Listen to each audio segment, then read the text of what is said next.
pero primero queremos darle la bienvenida a Silvia Saravia, referenta de Libres del Sur, de cual fue ex candidata a gobernadora de la provincia de Buenos Aires. Silvia, ¿cómo te va? ¿Todo bien? ¿Qué tal? Buenas tardes. Buenas tardes. Te queríamos molestar hace varios días, la verdad que queríamos charlar con vos un poco de la situación que está atravesando la sociedad y especialmente con la gente de Libres del Sur, que se encarga particularmente de lo que es territorio, que a nosotros es un tema que, visto digamos desde los medios, nos damos cuenta que es el sector que ha sido más sensible a este cambio de gestión y estos nuevos ajustes. ¿Ustedes cómo lo están viendo?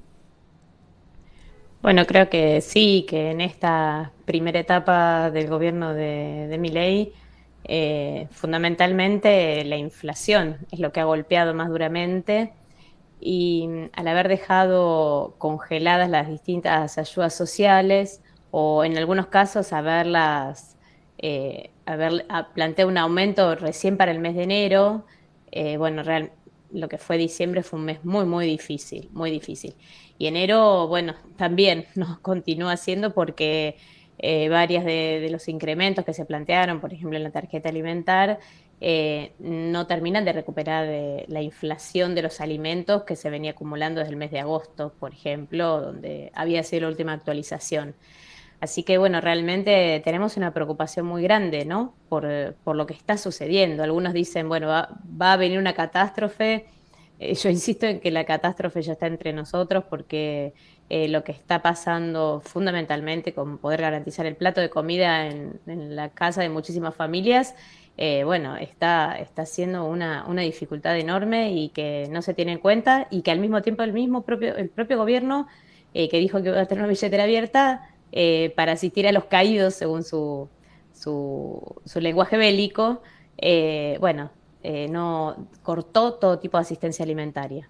Sí, justamente eso te quería comentar. A nosotros nos llega la información de que todo lo que era programas de bolsones de comida, programas que alcanzaban alimentos a comedores y merenderos, se ha interrumpido y que la última distribución fue de finales de noviembre y que está llegando al fin. ¿Eso también ustedes están viendo en el territorio?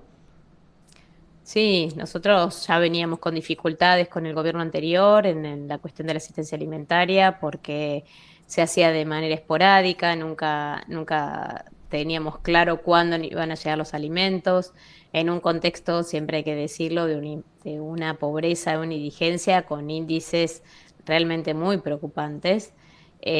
Así que bueno, que apareciera este gobierno y directamente suspenda todo tipo de asistencia, bueno, agrava la situación porque hay que imaginarse que quienes sostienen comedores y merenderos muchas veces lo hacen poniendo dinero de sus propios bolsillos, lo hacen cediendo un espacio en sus casas, lo hacen pidiendo donaciones y lo que brinda el Estado en general, bueno, es como muchas veces lo hemos criticado, ¿no? Toneladas de polenta o a veces se les ocurre darnos toneladas de maíz pisingallo o en el último tiempo semilla de girasol. Bueno, esta situación hace que realmente garantizar esa comida sea toda una hazaña. Y, y bueno, no es un trabajo que sea reconocido como debiera, porque lo que estamos haciendo de alguna manera es generar un paliativo a los desastres que hacen quienes tienen en sus manos las decisiones sobre las políticas públicas. Totalmente. Y uno lo que siente es que hay un grado de insensibilidad hacia esos temas, incluso hasta veces de desconocimiento, me da la impresión.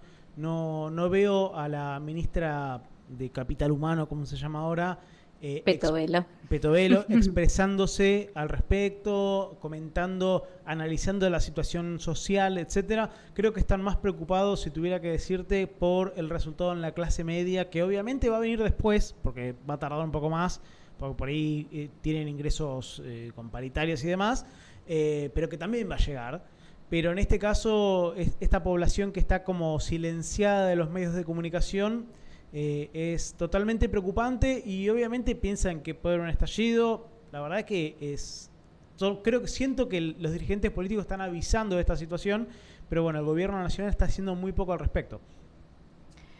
Mira, el golpe a la clase media o el que tiene un salario fijo o con todo un trabajo reconocido, pero también el que vive, digamos, de algún tipo de trabajo precarizado, ya está también sucediendo. Y quizá en esas familias todavía no está la dificultad para comer, pero sí dejan de generar determinados trabajos, por ejemplo, de limpieza en las casas, de cuidado de niños y niñas, o de hacer una modificación en su vivienda. Entonces eso sí, ya se está viendo que dejan de estar estas changas. Que es algo que a quien vive con una asistencia del Estado le permite complementar ese ingreso, porque obviamente con el ingreso de cualquiera de los programas del Estado no se puede vivir, entonces ese complemento está dejando de aparecer. Y después la otra cosa que está muy presente es en quienes tienen pequeños comercios. Nosotros medimos la inflación de los alimentos en los comercios de cercanía, que en general son esos pequeños almacenes bueno, pequeñas verdulerías, y allí la inflación de diciembre fue de arriba del 48%. Entonces entramos en una situación donde efectivamente un sector con muchas dificultades para poder acceder al plato de comida está peor, pero además el sector que de alguna manera le brindaba esta posibilidad de complementar el ingreso también está peor, suspende ese tipo digamos, de trabajos. Y entonces, bueno, el combo es muy complicado. Como vos decías, la perspectiva es una perspectiva muy, muy preocupante porque ya veníamos de datos difíciles y esta situación los agrava. Y quiero hacer un punto en particular con el tema de los jubilados y jubiladas, porque en el mes de diciembre al menos cobraron algún plus por el tema del aguinaldo, pero ahora en enero cobraron la mínima más el mismo bono que habían cobrado en diciembre. O sea, el dinero que tuvieron y que tienen en el bolsillo se vio muy disminuido de distintas maneras. Y bueno, y lo que nosotros observamos que muchos jubilados y jubiladas son los que nos vienen a pedir ayuda, que les demos el plato de comida o que les podamos dar algún alimento. Y la verdad es que no damos abasto. Las organizaciones, como te decía antes, si no tenemos asistencia del Estado, hacemos lo que podemos o hacemos lo que nos permite alguien que nos hace alguna donación, pero si no, más que eso no podemos hacer. Y realmente, bueno, hay un nivel de angustia, hasta te diría en nuestras compañeras un sentimiento de culpa de no poder responder. Yo te Claro. digo que es muy, muy, muy feo lo que está pasando. Sí, sí, la verdad que uno se pregunta hasta dónde y hasta cuándo va a suceder va a estar esta situación, porque la verdad es que son necesidades urgentes que creo que eh, con diferentes tintes, de diferentes formas, los últimos, si me pongo a pensar, los últimos gobiernos siempre han tenido algún tipo de capacidad de respuesta, mejor, peor, lo que sea, pero siempre han tenido una decisión al respecto. En este caso uno ve un retiro directamente del Estado, lo cual es totalmente preocupante. Y el otro tema que quería llegar es, cuando hablas de jubilados, hay una serie de medidas que se tomaron en el último tiempo, bueno, de gran nivel de conocimiento, el tema del mega DNU y la ley ómnibus, que también van sobre los jubilados, pero en general es una batería de regularizaciones que van contra intereses, van a favor de intereses económicos, desregulan actividades, ponen en peligro otras. ¿Cuál es la postura de Libres del Sur al respecto? Bueno, nosotros creemos de que este DNU que se encuentra vigente prácticamente de manera total, ¿no? Ujú. Está suspendida la parte que habla de los derechos de los trabajadores y trabajadoras, pero el resto se encuentra vigente y es terrible lo que tanto el DNU como la ley Omnibus, los puntos que, por ejemplo, hacia los jubilados y jubiladas plantea. No es solamente la cuestión de que deja en manos de la arbitrariedad del gobierno en cuanto van a aumentar las jubilaciones, sino que también habla del desfinanciamiento del sistema que recauda el dinero.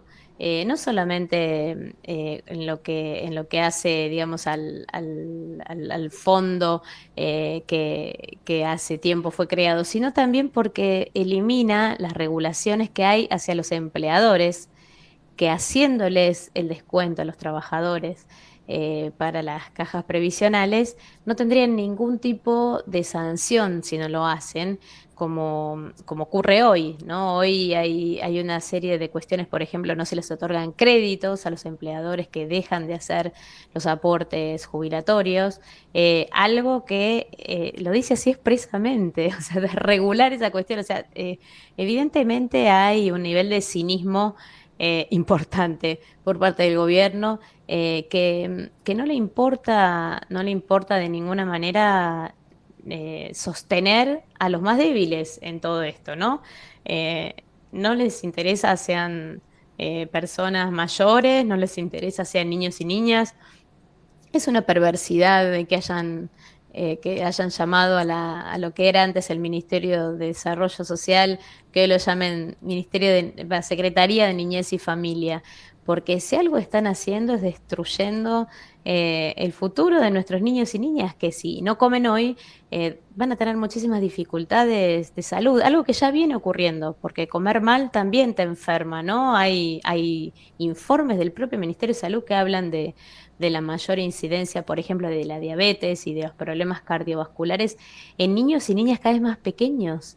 Esto es producto de la forma de alimentarnos y eso no se revierte. Quien tiene diabetes la va a tener toda la vida, quien tiene problemas cardiovasculares lo va a tener toda la vida y lamentablemente son enfermedades que antes asociábamos a las personas mayores y hoy tienen más incidencia, cada vez más incidencia en niños y niñas y adolescentes. Bueno, todo esto es de alguna manera condicionar el futuro de una parte importantísima de nuestra población. Los últimos datos daban arriba del 40%, con estas últimas medidas, no sé, estaremos seguramente cerca del 50%, porque el nivel de deterioro es muy profundo y no se está haciendo absolutamente nada para contrarrestarlo. Totalmente, totalmente. Pero bueno, entiendo que desde el espacio, desde el partido, van a actuar en consecuencia, van a formar parte de la movilización de este 24, de la fecha del paro, que bueno, hoy vamos a hablar un poco más al respecto. ¿Cuál es la posición de Libres del Sur respecto a este paro y obviamente cuáles las medidas que van a llevar adelante? Nosotros estamos participando de un montón de espacios multisectoriales, donde hay actores sindicales, sociales, políticos, de la cultura, donde creemos de que es importante dejar de lado nuestras diferencias y que todos y todas los que estemos de acuerdo con que este DNU no tiene que avanzar, que la ley Omnibus tiene que frenarse y que el protocolo planteado por Patricia Bullrich tiene que también caer porque es inconstitucional. Creemos que, bueno, que hay que juntarse, que hay que debatir, hay que reflexionar también de por qué hemos llegado a este punto, ¿no? Porque si Milei es presidente con estas propuestas, evidentemente mucha de la gente que lo votó venía muy enojada con lo que pasaba anteriormente. Entonces eso también hay que escucharlo, hay que debatir incluso sobre las medidas concretas que va tomando Javier Milei. Creo que de alguna manera se va sacando la careta de a qué vino realmente. Y bueno, y efectivamente en ese sentido nos parece importante participar de todos los espacios que nos sea posible, donde llevemos adelante estas charlas, estas discusiones, y también reforcemos la convocatoria para este 24 de enero. Creemos que así como la convocatoria a tribunales superó las expectativas de quienes la habían planteado y convocado, porque no solamente participamos las organizaciones, sino que un montón de gente participó por fuera de las organizaciones. Creo que este 24 de enero nuevamente en las calles va a haber un mensaje muy contundente hacia este gobierno que definitivamente tenemos que ponerle un freno. No vamos a permitir que avasallen nuestros derechos y también nuestro futuro y nuestra soberanía, porque también eso está en juego. Bueno, Silvia, muchísimas gracias por hablar con nosotros. Seguramente te vamos a volver a invitar después del 24 para que nos cuentes un poco cómo se va a vivir esa jornada y obviamente nuevas acciones. Así que muchísimas gracias por participar con nosotros. Gracias a ustedes. Buenas tardes. No hay por qué. Chao, chao.